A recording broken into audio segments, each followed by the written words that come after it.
या बातमीपत्राचे प्रायोजक आहेत महालक्ष्मी तथास्तु आणि महालक्ष्मी सुपर बाजार। आता कोणत्याही खरेदीवर मिळवा लाईफ टाइम डिस्काउंट। महाराष्ट्र विधिमंडळाच्या पावसाळी अधिवेशनात बोगस बियाणं आणि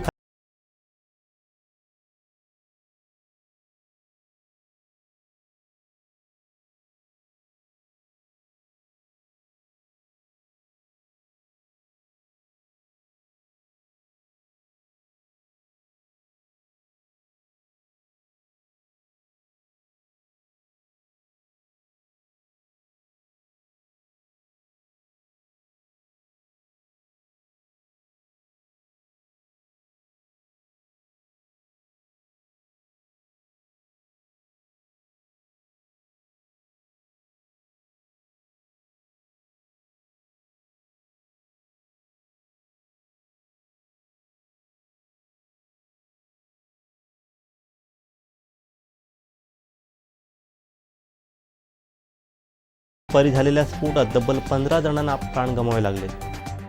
महारेराने तिमाही माहिती वेबसाईटवरती अद्ययावत न करणाऱ्या विकासकांना कारणे दाखवा नोटीस बजावली होती। 563 विकासकांनी त्याकडे दुर्लक्ष केल्याने महारेरानं त्या सर्वांना प्रकल्पाची नोंदणी रद्द का करू नये अशी नोटीस बजावली आहे। देशविरोधी कारवायांच्या संशयावरून पोलिसांनी सोमवारी मध्यरात्री दोघांना कोथरूडमधून ताब्यात घेतलं। यावेळी एक जण फरारी झाला। दोघांकडून काडतुसे आणि लॅपटॉप जप्त करण्यात आला असून लॅपटॉपमधील माहितीच्या आधारे तपास करण्यात येत आहे। राज्यात पावसाचा धुमाकूळ सुरू असून जनजीवन विस्कळीत झाले। मुंबई, रायगड, रत्नागिरी, सिंधुदुर्गात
बातमीपत्राचे प्रायोजक आहेत महालक्ष्मी तथास्तु आणि महालक्ष्मी सुपर बाजार। आता कोणत्याही खरेदीवर मिळवा लाईफ टाइम डिस्काउंट। घडामोडी आणि थेट लाईव्ह पाहण्यासाठी सबस्क्राइब करा, लाईक करा